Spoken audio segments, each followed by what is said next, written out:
हमारे खेतों में सूक्ष्म पोषक तत्वों की कमी बहुत बढ़ती जा रही है और ख़ास तौर से जिंक की बहुत ज़्यादा कमी देखी जा रही है। ऐसे क्षेत्र जहां धान लिया जाता है वहां जिंक की काफ़ी कमी देखी जाती है। हालांकि धान के अलावा और भी फसलों में जिंक की कमी आती है, जैसे मक्का है, गन्ना है, गेहूँ है। तो इस कमी को पूरा करने के लिए हमें जिंक पर्याप्त मात्रा में देना चाहिए। इसके लिए सॉइल टेस्टिंग, मृदा परीक्षण कराना ज़रूरी है ताकि हमें पता चल सके कि कितनी इसकी कमी है। जो हम एकड़ की बात करते हैं जिंक, वो हमारा 1 एकड़ में 2 किलो अप्लाई करना चाहिए, देना चाहिए, या हम ये कहें कि 1 हेक्टर में 5 किलो जिंक देना चाहिए।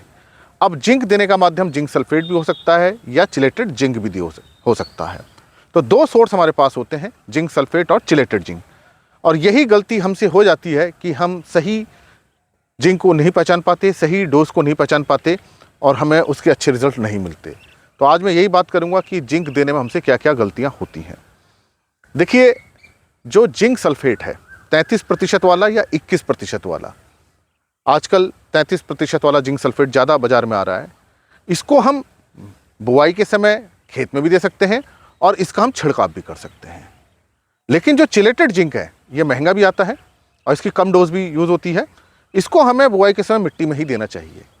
चिलेट वाले जो जिंक होता है, EDTA जो जिंक होता है, जो 12% का आता है, सामान्यतः 12% का रहता है, ये खास तौर से ऐसी मिट्टियों के लिए बनाए गए हैं जिनकी pH ज़्यादा होती है, जिनमें लवण ज़्यादा है, जिनमें सोडियम ज़्यादा है, जिनकी pH 7.5 से ज़्यादा रहती है। जिन क्षेत्रों में मिट्टी की pH ज़्यादा रहती है वहाँ जिंक कम उपलब्ध हो पाता है क्योंकि वो अघुलनशील हो जाता है। तो ऐसी अवस्था में चिलेट जिंक का प्रयोग किया जाता है। लेकिन जो मृदा नॉर्मल है, जिसकी pH 7.5 से कम है या अम्लीय है, वहाँ हम जिंक सल्फेट का मिट्टी में प्रयोग करेंगे तो भी हमें उसके बहुत अच्छे रिजल्ट्स मिलते हैं। दूसरी गलती हमें ये होती है कि हम चिलेटेड जिंक का छिड़काव कर देते हैं, लेकिन हमें चिलेट जिंक का छिड़काव नहीं करना चाहिए, जिंक सल्फेट का छिड़काव करना चाहिए। तो पहले तो हमें ये समझना है कि जिंक सल्फेट कहाँ डालना है और चिलेटेड जिंक हमें कहाँ डालना है। जिंक सल्फेट हमको ऐसी मिट्टियों में डालना चाहिए जिसकी pH 7.5 या 7.8 से ज़्यादा ना जा रही हो, जो क्षारीय ना हो, जो लवण ना हो, जिनमें साल्ट ना हो।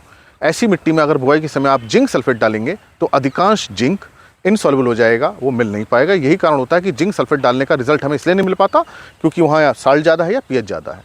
तो ऐसी मिट्टी में जिसकी pH ज़्यादा है वहाँ हमें चिलेटेड जिंक डालना चाहिए। अब बात करें छिड़काव करने की, हमने धान बो दिया या गन्ना बो दिया है या मक्का बोया है।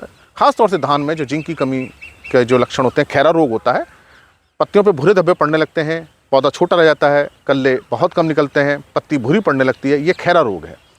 इस रोग के नियंत्रण के लिए फिर हमें जिंक सल्फेट का छिड़काव करना चाहिए और 1 लीटर पानी में 3 ग्राम जिंक सल्फेट 33% वाला जो है उसका हमें छिड़काव करना चाहिए। अगर आप ज़्यादा देंगे तो जिंक से पत्तियों के जलने का डर रहता है। तो जो 33% वाला जिंक सल्फेट है वो 1 लीटर पानी में 3 ग्राम घोलना चाहिए। अगर 21% वाला है तो वो हम 5 ग्राम प्रति लीटर तक घोल सकते हैं। तो अब आपको ध्यान रखना है कि अगर हमने जिंक नहीं दिया है और जिंक की कमी आ गई है तो आपको जिंक सल्फेट का छिड़काव करना है। अगर आपकी मिट्टी की pH ज़्यादा है, लवण उसमें ज़्यादा है, तो आपको चिलेट वाला जिंक मिट्टी में प्रयोग करना चाहिए। अगर मिट्टी अम्लीय है या सामान्य है तो आपको जिंक सल्फेट का मिट्टी में छिड़काव करना चाहिए। बात करते हैं कि इतना जिंक सल्फेट हमें देना चाहिए। जैसे मैंने आपको शुरू में बताया था कि 1 एकड़ में 2 किलो जिंक पर्याप्त होता है, 1 हेक्टर के लिए 5 किलो जिंक। तो जो 33% वाला जिंक है वो 1 एकड़ में 6 किलो पर्याप्त हो जाता है और 21% वाला है तो 10 किलो पर्याप्त होता है अगर हमें मिट्टी में डालना है। तो ध्यान रखें कि 33% वाला जिंक सल्फेट 6 किलो 1 एकड़ के लिए पर्याप्त है और 21% वाला 10 किलो। अगर हम चिलेटेड जिंक की बात करते हैं, चिलेटेड जिंक 12% का होता है, तो इसकी मात्रा बहुत ज़्यादा हमें नहीं देनी है क्योंकि इसका अधिकांश जो जिंक है वो पौधों को उपलब्ध हो जाता है। तो इसको हम 1 एकड़ में 2 किलो प्रयोग कर सकते हैं। तो ये मैंने आपको बताया कि क्या हमें मात्रा प्रयोग करनी है, किसका हमें छिड़काव करना है और किसका छिड़काव नहीं करना है। तो जिंक जो सल्फेट है उसका छिड़काव हम करें तो हमें अच्छा रिस्पांस मिलता है क्योंकि जिंक सल्फेट से हमें 2 तत्व मिल जाते हैं, जिंक भी मिल जाता है और सल्फर भी, और दोनों ही आवश्यक पोषक तत्व हैं। तो जिंक सल्फेट का हमें ये भी फ़ायदा होता है। तो मिट्टी की pH की जांच जरूर कराएं। अगर मिट्टी आपकी बहुत क्षारीय हो रही है, लवणी हो रही है, pH ज़्यादा है तो उसमें चिलेटेड जिंक प्रयोग करें। और अगर खड़ी फसल में जिंक की कमी आ रही है तो उसमें जिंक सल्फेट का छिड़काव करें। तो जिंक के प्रयोग में सावधानी बरतें। दूसरी जो बहुत महत्वपूर्ण है, जिंक सल्फेट को कभी भी DAP फर्टिलाइजर के साथ या SSP या NPK 12-32-16 या कोई भी ग्रेड जिसमें फास्फोरस है उसके साथ मिक्स करके नहीं देना चाहिए। दोनों को अलग अलग देना चाहिए। और ये हमें बुआई के समय ही देना चाहिए। अब ये समस्या आ सकती है कि दोनों को ही देना है, डीएपी को भी देना है और जिंक को भी देना है।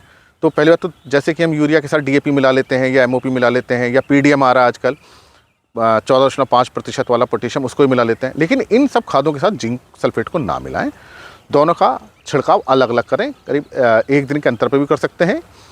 तो दोनों का छिड़काव अलग अलग समय पे करना है, मिक्स करके नहीं करना है, क्योंकि जिंक फास्फोरस के साथ अगर मिल जाएगा तो दोनों ही अघुलनशील हो जाएंगे और पौधों को उपलब्ध नहीं होगा।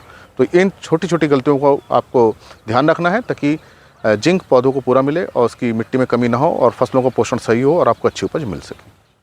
धन्यवाद।